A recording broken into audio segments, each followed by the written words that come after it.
Thank you, Chris. That was beautiful.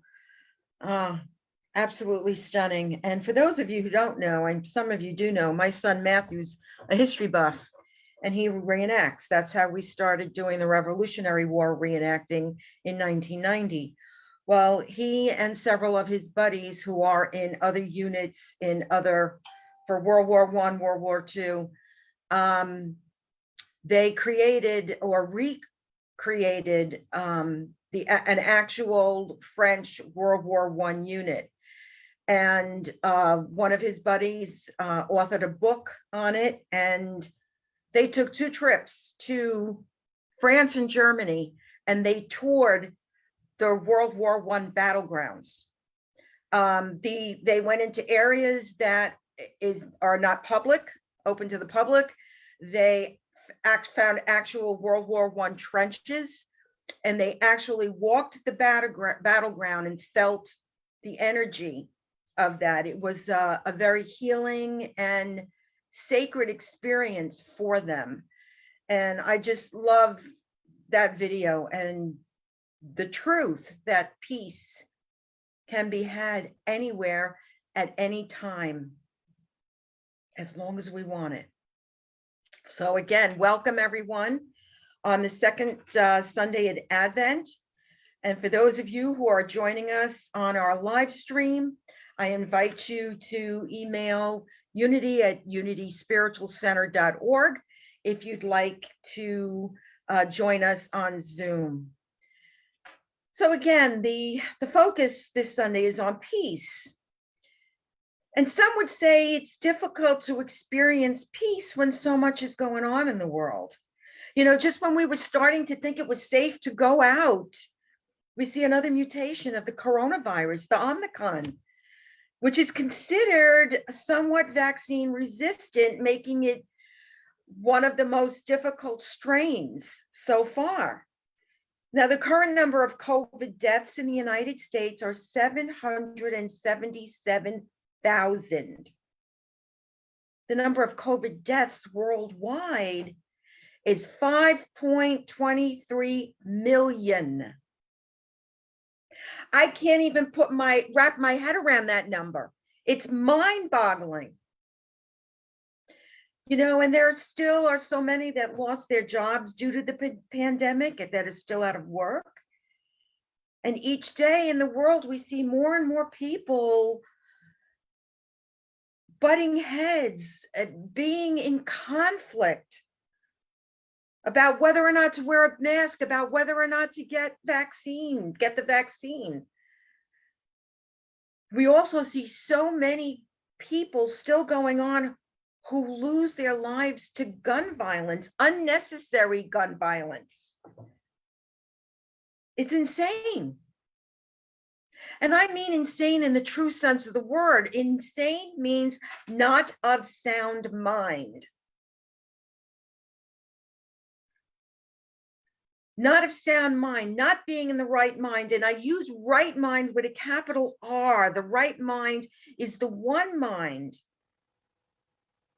No one in their right mind who truly understood that there is only one could do anything that may harm another.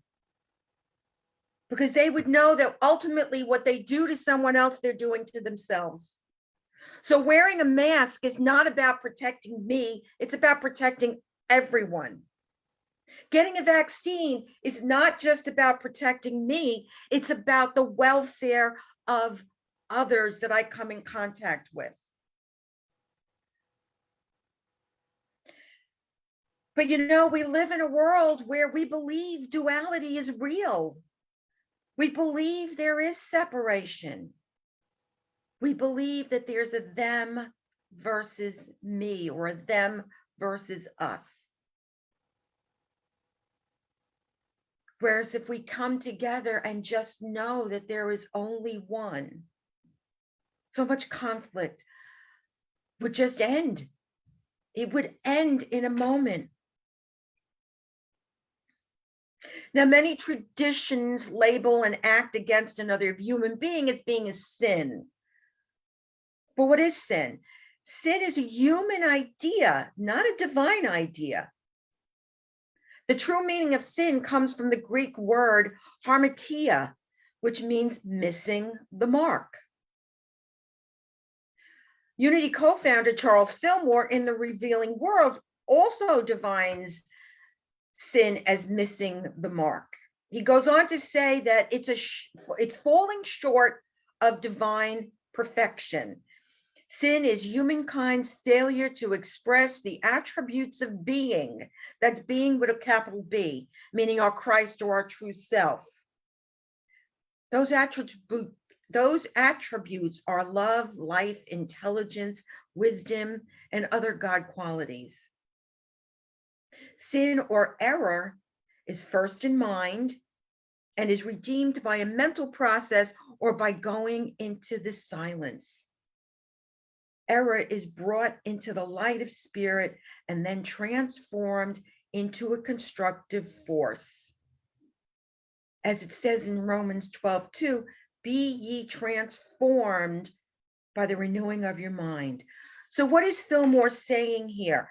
Fillmore is saying that sin is making the mistake of thinking from the ego and not from our Christ self. And the correction needs to occur where it starts, in the mind. It's a mental process. We correct it by going into the silence where we join with spirit, with our Christ consciousness, with our divine essence. It's about changing our thoughts. And again, as it says in Romans 12:2, be ye transformed by the renewing of your mind. Once we correct it in our mind, then a shift occurs. And then we can see things differently. So before we can see peace in the world, we have to have peace within us. And I'm going to say that again because that's the key here. Before we can see peace in the world, we have to have peace within us. Because peace begins within each and every one of us. And as long as there is anything unhealed within us, we will not see everlasting peace.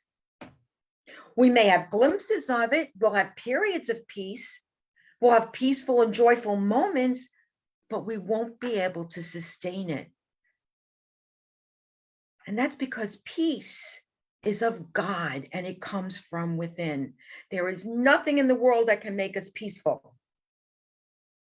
But when we are peaceful within, we can experience peace regardless of what's going on around us. The word peace appears in scripture over 400 times. In the Old Testament, peace is expressed by the word shalom. Now, shalom means completeness or wholeness. It's a state of wholeness and harmony that is intended to resonate in all relationships. Now, shalom also conveys a wide range of meanings. It means fulfillment, completion, maturity, soundness, tranquility, security, well-being, welfare, friendship, agreement, success, and prosperity. In the Old Testament, the prophet Isaiah said that the Messiah would be the Prince of Peace. So that means the Messiah would bring about the full meaning of shalom, which again is completion and wholeness. It is through the Christ within that we achieve the full sense of the word shalom in every part of our lives. It means that we are fulfilled, that we live in harmony, that we are of sound mind. We experience tranquility. We're secure, successful, and experience prosperity in every aspect of our lives. Shalom is a very mighty word. Now, the New Testament's use of the word peace remains firmly based in the Hebrew traditions of shalom. And Jesus the Christ, the Prince of Peace, is everything that shalom means. Jesus took physical form to teach us, to guide us, to lead us home, to lead us to the truth of who we are, to lead us to peace. Jesus's mission was to show us how to rise above our ego and help us identify with the truth of who we are. One with God, one with all things.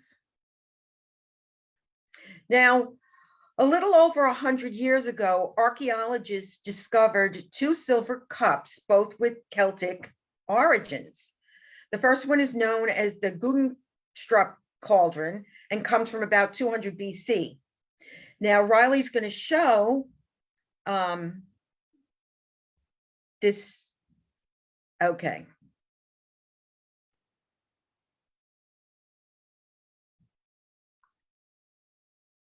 Okay. Now, if you look at this, you'll see that it shows gods and warriors. So one panel, it shows a gigantic cook god holding humans and dropping them into a vat of oil. These gods demanded human sacrifice to appease their own appetite. Now, the second cup, which I'm going to ask Riley to show, this cup is the Arda chalice, and it comes from the 7th or 8th centuries after Jesus's birth. Now, the God depicted in this cup is radically different. It has a simple but intricate pattern, and it names the 12 apostles. The names of the 12 apostles are engraved in the inside of the rim. It's different from the first because this is considered the cup of peace, and it was designed to be used in communion. That means it was designed to bring people together as one. Okay, thank you, Riley. The first cup, we see a civilization of disorder where violence and fear rule. It's the cup of the ego. It's full of anger and rage and fear and violence. It knows nothing of peace because it knows nothing of the Christ. The second cup is a civilization that's at peace with God. It depicts a civilization of order, of peace. It represents the awakening of the Christ within each of us and within the world. You know, again, Jesus is the Prince of Peace, and it is through the Christ that we achieve peace. Now, the first cup, again, that is before Christ. The second cup is of Christ. Now, on that first Christmas, our divine creator, God, the absolute, extended itself as peace and love in the form of Jesus. Isaiah 9 verses 6-7 says, "For a child has been born for us, a son given to us. Authority rests upon his shoulders, and he is named Wonderful Counselor, Mighty God, Everlasting Father, Prince of Peace. His authority shall grow continually, and there shall be endless peace for the throne of David and his kingdom. He will establish and uphold it with justice and with righteousness from this time onward and forevermore. The zeal of the Lord of hosts will do this." This was the promise. This is what Jesus expressed. This is what Jesus was. Peace is from God, manifest in the physical form of Jesus, who realized his full Christ potential. That Christ, that potential, that peace is within each of us. Galatians 5:22 says, "The fruit of the Spirit is love, joy, and peace." And Philippians 4 verses 6-7 says, "Do not worry about anything, but in everything by prayer and supplication with thanksgiving, let your requests be made known to God. And the peace of God, which surpasses all understanding, will guard your hearts and minds in Christ Jesus." the peace of God, which surpasses all human understanding, is ours for the asking. When our hearts and mind are aligned with God through Christ, we can know peace. Ephesians 2, verses 17 to 18 says, "So he came and proclaimed peace to you who were far off and peace to those who were near. For through him, both of us have access in one spirit to the Father. So then you are no longer strangers and aliens, but you are citizens with the saints and also members of the household of God." You are no longer strangers or aliens. We are one divine spiritual family, housed in human bodies that make us think we're different, that make us think that we're separate, that make us think there's a them versus us. All of that does nothing but to keep us away from the truth. So what they're saying in this verse is that it doesn't matter who you are or where you are. We all have access to the peace of God because we are one with all things, including saints, and reside in the house of God, which is divine mind, God, the absolute. So many people look for peace outside themselves, but peace is of God and by God, and it is always available to us through the Christ, through that part of us that can know no separation because it doesn't exist. That part of us that is truth. Now, I'd like to share a story with you. A father and his son were sitting watching television, and the son came. Oh, well, actually, no, the father was sitting watching television, and the son came running up to him and said, "Dad, can you play with me?"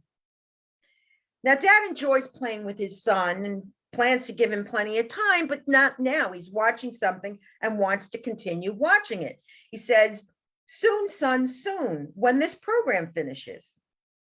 So 5 minutes later, the little boy comes back and said, "Dad, can we play now?" And his father says, "Soon, son, soon, when the program finishes." 2 minutes later, the little boy returns and said, "Dad, is it time to play yet?" And Dad realizes that he's not going to get any peace. So he decides to set his son on a task that will take up some time. He notices a picture of the world on the front page of the newspaper. So he takes this picture of the world, he tears it in pieces, and he says, "Okay, son, I've got a game for you. Take the pieces of this picture of the world and put them back together again, and then we'll play." So the little boy eagerly takes the pieces and he goes away and he sets to work. Dad's relieved because he figures he'll get at least a half hour and then he'll be able to watch the rest of his TV program. But he was amazed when the boy came back in less than 5 minutes and said, "I'm finished, Dad. Can we play now?" The father's stunned when he turns around to see the son holding the picture of the world, each piece taped into the right position. And he starts to begin to wonder that maybe he's got a child prodigy on his hands. And he said, "How did you get it done so quickly?" He said, "That would have taken me at least 20 minutes and I'm an adult." And the boy responded, "Oh, it was easy, Dad. On the back of the world was a picture of a person. So I put the person back together again, and that's when the world came together." The world was made right when he put the picture, when he put the person back together. Doesn't that say it all? One by one, we're being put back together, being made whole through the Christ. We will see the world made whole when each and every person is awakened to the truth of who they are. When they are put back together to truth, to know the truth, to acknowledge and to live by that truth. As God's peace comes into the lives of people, the world will be renewed. because God is the source of peace, and God's people are the sanctuary of God's peace. In John 14:27, Jesus says, "Peace I leave with you, my peace I give to you. I do not give to you as the world gives. Do not let your hearts be troubled." Jesus is saying the world is not a peaceful place, but he's also saying, don't let your hearts be troubled. Don't get stuck into the drama that exists in the world of form, because the peace of God resides within each of us. We are peace. Peace is our birthright. Peace is not the absence of trouble. It's the presence of the awareness of the Christ. If we want peace to rule our lives, then the Christ must rule our lives. Peace comes through the Christ with a recognition that we are not separate from God, not now, not ever. So let that be your guide as you prepare for Christmas. The peace of God is born in you through the Christ, which reawakens in each of us on Christmas Day and is present with us every day. You are the Christ. Peace is you. So now I invite you to close your eyes as we move into meditation, and just allow yourselves to get comfortable in your seats. Place your hands comfortably on your lap. If there's anything on your lap, remove it so that there's nothing blocking the energy flowing through you. Allow your breath to settle. And with each breath you take, you feel more and more relaxed, more and more at ease. And you feel every area of your body just relaxing. Your breath slows down and you breathe at a comfortable place for you.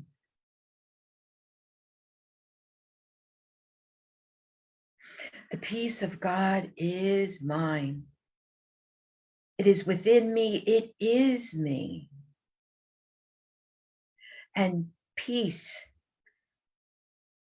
extends goodness and grace over anything that may be experiencing difficulties in my life. I know this peace is within me. And any external thing that may be distracting me can be brought to peace. I'm filled with a sense of calm, and I am at ease. I am comforted at the deepest part of my soul. And even in the face of all that is before me, this blanket of peace enables me to breathe fully without agitation.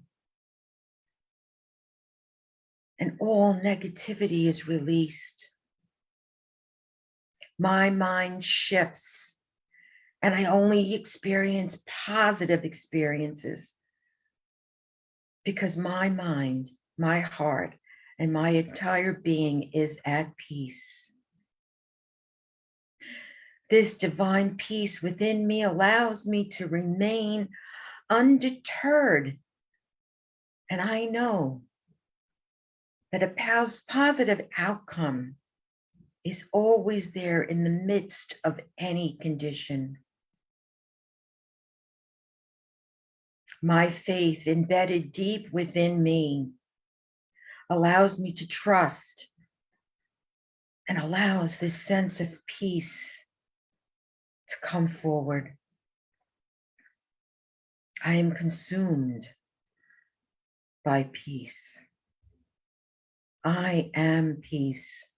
I am the embodiment of peace. And I allow the peace that I am to radiate into the world. And I am so grateful for the peace that is me and for the ability to extend that.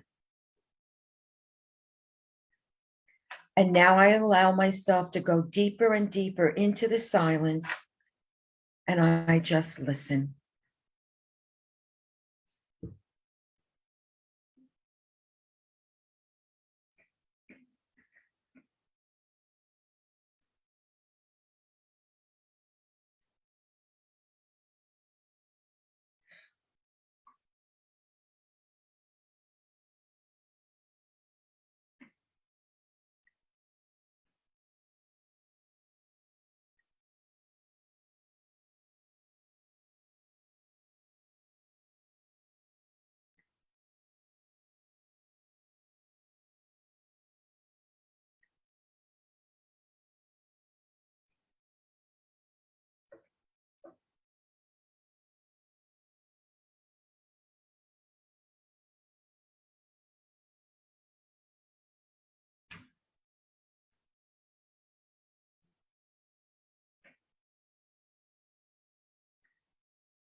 And now I invite you to bring to mind anyone who may be in need of prayer.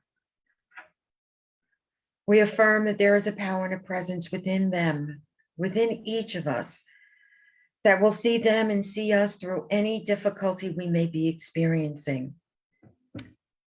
We extend this blessing and these prayers to everyone on our unity prayer list, to everyone on silent unity, and we extend this to the wider circle of the world.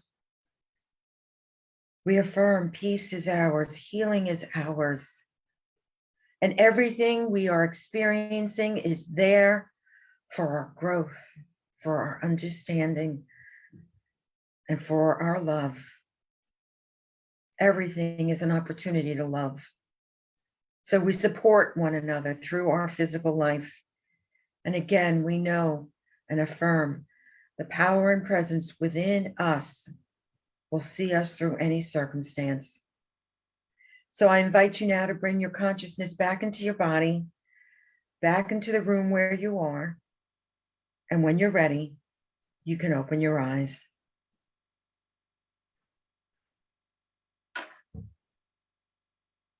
And so welcome back. And this is the time in our service where we have the opportunity to give. So I invite you to take your gifts and hold them in your hand. And as I mentioned last week, I always write a note on my check. God is source, God is love, God is divinity, God is supply. So we affirm those as we hold our gifts or visualize whatever method we choose to use to share our gifts. We infuse them with love. We feel this energy of love moving down our arms into our hands as we visualize the beautiful loving energy with which we surround these gifts, the extension of our love that goes forth through these gifts. We know that God is our source. God is our supply. And we open ourselves, our hearts, our minds to this never-ending flow that always moves through us, supports us, allows us to give, and allows us to receive. So I invite you, with your mics muted, to affirm and bless these gifts with me. Divine love as me blesses and multiplies all that I choose to give and all that I am open to receive, and I am grateful. And our closing song for this morning is called Bella Wood. This next song is a true story of a Christmas miracle that happened during World War I at a place called Bellawood.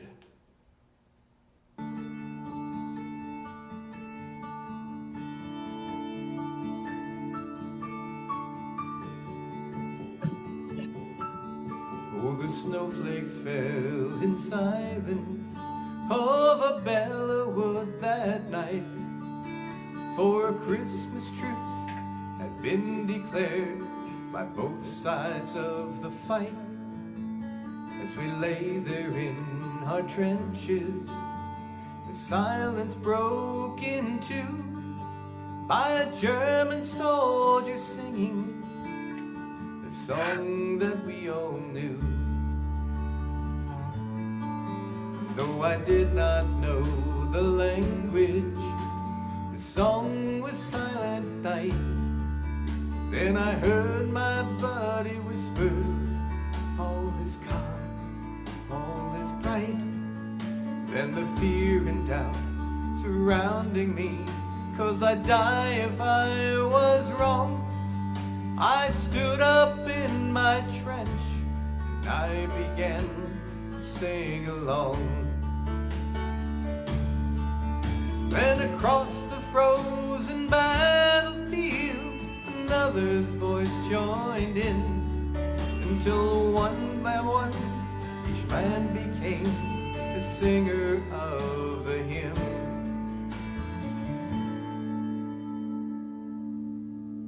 Then I thought that I was dreaming, for right there in my sight stood the German soldier beneath the falling flakes of white.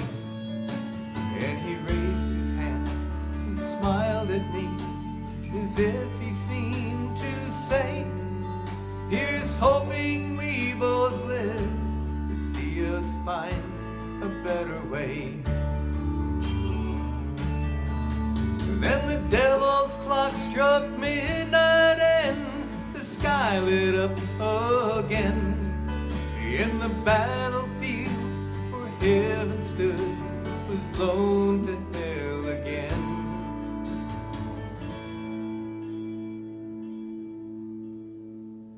But for just one fleeting moment, the answer seemed so clear. Heaven's not beyond the clouds, it's just beyond the fear. No, heaven's not beyond the clouds, it's for us to find it here.